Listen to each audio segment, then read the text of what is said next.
With President Trump's return to Washington, many who have their finger on the pulse of the economy and Main Street America are excited to see what the next 4 years of Trump economics will bring to the American people.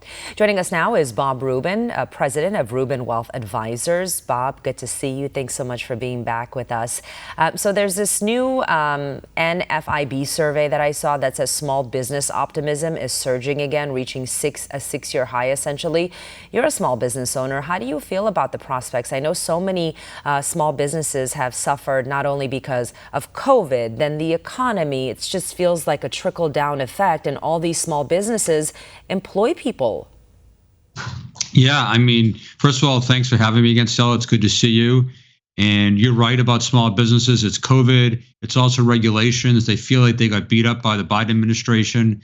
And I really feel this new optimism firsthand. I think it's great. Like I said, as a small business owner myself, I've seen how the right policies can unleash opportunities for my business and those I work with.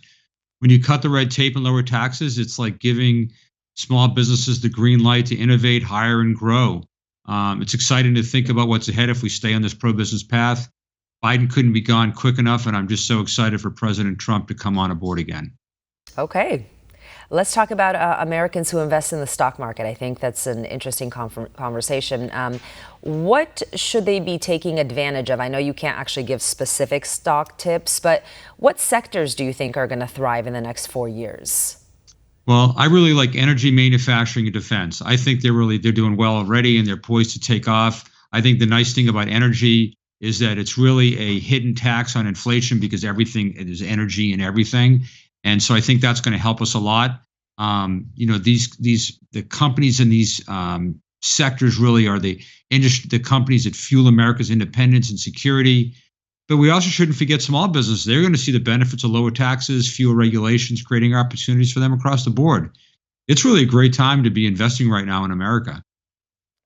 And while consumer confidence and small business optimism are, at an all-time high, the fact is that inflation is still out of control, right? It's rising to 2.9%, the highest it's been since July. So looking ahead, what can President Trump and others in Washington, D.C. do to reduce inflation? Can we start cutting federal funding? And what's your thought on that? Well, we definitely need to cut costs. Obviously, we have to cut spending. That's important. One big thing that's kind of a secret is like if you do cut energy costs, that really helps inflation a lot. And also, you're just going to get overall growth in the economy. But, if we have inflation around 2.9%, it's not the end of the world. It's okay. I mean, the Fed has had a target of 2% for 50 years or more. I don't even know how long, a long time. But, we're not at 10 or 12% or anything like that. So 2 to 3% is not the end of the world. I want to go back to businesses, right? We're talking about, small businesses. They're getting excited. Just had a massive fire, many in California, the state of California. Lots of businesses burned to the ground. You also have a lot of these people who employed the housekeepers, they employed the gardeners, the pool people. With Trump coming into office, how do you see that going? I'm trying to tie that in, but there's a lot of people who are without anything now. Yeah, I mean, listen, I live in Florida and we have hurricanes, and Right. I see what's going on in California, and the fires that you see out there are just heartbreaking, right? Like they have nothing. Right. If you have never mind a house, they seem to show the houses all the time. But like you said, if they have a business and the business employed a few people and it's just the whole thing is gone, like what do? You lost all your stuff. You lost your tools. You lost your material, your inventory. And if you don't have the right insurance, it's really hard to get going. And even if you do have the right insurance, it takes time to get going. So it's really a tough situation to be in. I really feel bad for those people, and I hope that they can get restarted again. Do you see the federal government stepping in? There's going to be a lot of tough decisions that are going to need to be made. Well, you have FEMA, right? But I think with homeowners, the limit's about $30,000 per home or whatever to help them get going. I don't know what the numbers is actually on FEMA when it comes to small businesses. But they generally don't help small businesses. That's something that the government doesn't do much help with. So I don't see, for these guys that have been affected, these companies have been affected by the fire, they have a rough road ahead of them. Yeah, it's going to be a rough road. T-minus 4 days. Anything else you'd like to add about your thoughts on how the economy will be as the new administration takes over? Well, I'd like to talk about DEI real quick because there's been a lot of discussion about how DEI is going away and ESG is going away, but I really think it's just being rebranded.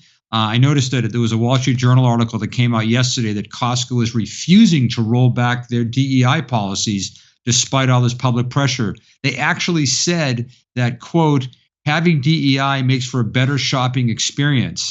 Now, I'm ashamed to admit that I shop at Costco. I don't know how DEI makes it better for me or for anybody else, but they said that. But there are companies that are in fact rolling it back, but it is deeply embedded in corporate culture, especially in the HR departments. I think it's going to continue under new names, and that's why we here at Rubin Wealth, we focus on investment strategies that reduce exposure to ESG and DEI-driven companies. How does it make it a better experience for you? How does DEI help you when you walk into Costco? Sorry, I have no idea. They said it. I heard that. I read it, and I'm like, right. I don't know the answer to that. It's like, how could that be? I mean, DEI by its very nature is like communistic, Marxist type thing that has equal outcomes. How does that help the shopping experience? But these are people that are in these HR departments, that are in these communication departments of these companies. They are crazy woke people. They're not going away. I mean, they'll be forced to do what they can, but if they work for companies that'll back them up, they're not going to make this stuff go away. So how do you think they'll rebrand it? They'll just use a different name? Yeah, there'll be a different acronym. There'll be DEI, there'll be ABC, there'll be TEI. It'll sound great. It'll be they're great at naming things. When yeah, you they name really it, are. you own it. Yep. Their naming is going to be, it's going to be the ultimate outcome strategy session that builds profits galore. Making it up, obviously, have no idea. But Right. They're going to make some crazy thing up, and you're going to think, wow, that sounds really good. Wow, this is awesome. It's not. Yeah. It's just more equal outcomes and helps people get jobs that don't deserve them, like what went on with LA with the mayor and the fire people and all that. You end up with these diversity hires. Yeah. And elections have consequences. Bob, by the way, if people want to find you and, get some advice from you, give us your email or your website. Well, our email is bob@rubinwa.com. That's bob@rubinwa.com. Our website is either rubinwa.com or rubinwealthadvisors.com. rubinwealthadvisors.com. Bob Rubin, as always, good to see you. It's great to see you all. Still have a great day. Thank you. Too. For all our viewers asking where One America News is heading in the future, we would like to introduce you to OAN Live. OAN Live is the best way to stay up to date on all of the hard-hitting, straight-shooting, national and international headlines. And the best part is, OAN Live is only $4.99 per month. All the credible, honest, unbiased reporting One America News offers at a fraction of the cost of cable. Just go to OANN.com to easily sign up for OAN Live and stay informed.